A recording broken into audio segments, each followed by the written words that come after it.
ప్రశ్నించే స్థాయి నుంచి శాసించే స్థాయికి ఎదిగిన జనసేన 12వ ఆవిర్భావ దినోత్సవాన్ని జరుపుకోనుంది.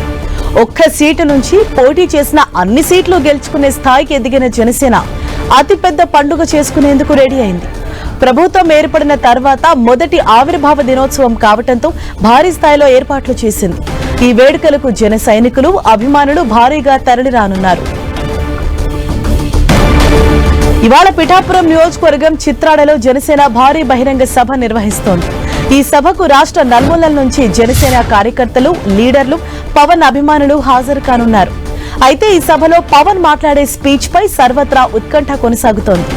సేనాని చాలా రోజుల తర్వాత పబ్లిక్ మీటింగ్ ను అడ్రస్ చేయబోతున్నారు. పైగా పార్టీ కార్యకర్తలు, నేతలను ఉద్దేశించి మాట్లాడబోతున్నారు. దీంతో ఆయన ప్రసంగం ఎలా ఉండబోతుందోనన్న ఆసక్తి అయితే కొనసాగుతోంది. ప్లీనరీ వేదికగా పవన్ ఏం మాట్లాడబోతున్నారు, ఏ అంశాలపై ఫోకస్ చేయబోతున్నారనేది ఇంట్రెస్టింగ్ గా మారింది. ఇప్పుడు అధికారంలో ఉండటంతో పవన్ ఎవరికి టార్గెట్ గా విమర్శలు సంధిస్తారనే డౌట్స్ వ్యక్తమవుతున్నాయి.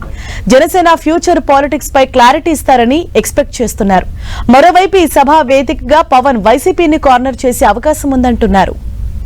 పిఠాపురం ప్రజలకు ప్రత్యేకమైన కృతజ్ఞతలు తెలిపేందుకు అక్కడే ఆవిర్భావ దినోత్సవ సభ జరగాలని పవన్ కళ్యాణ్ ఆదేశించారు.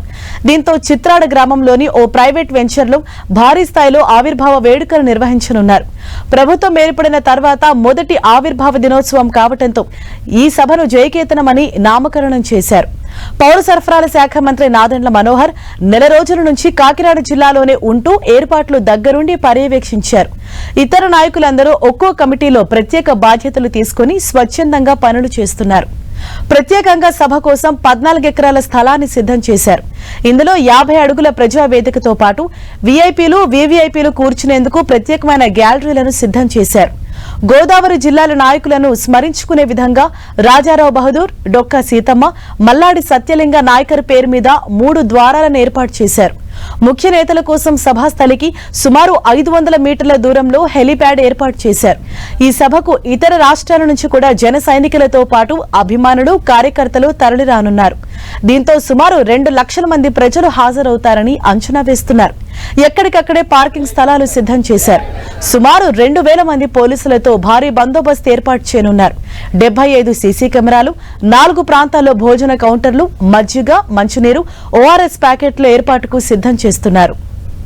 ప్రశ్నించడమే ప్రధాన లక్ష్యంగా పార్టీ పెట్టి ప్రజల సమస్యలపై గళం విప్పుతూ 12 వసంతాలను పూర్తి చేసుకున్న జనసేన ఆవిర్భావ దినోత్సవ వేడుకలు అట్టహాసంగా జరగనున్నాయి. జనసేన అధినేత, AP deputy CM Pawan Kalyan సొంత నియోజకవర్గంలో జరుగుతుండటంతో ఈసారి ఆవిర్భావ దినోత్సవానికి మరింత ప్రత్యేకత ఏర్పడింది.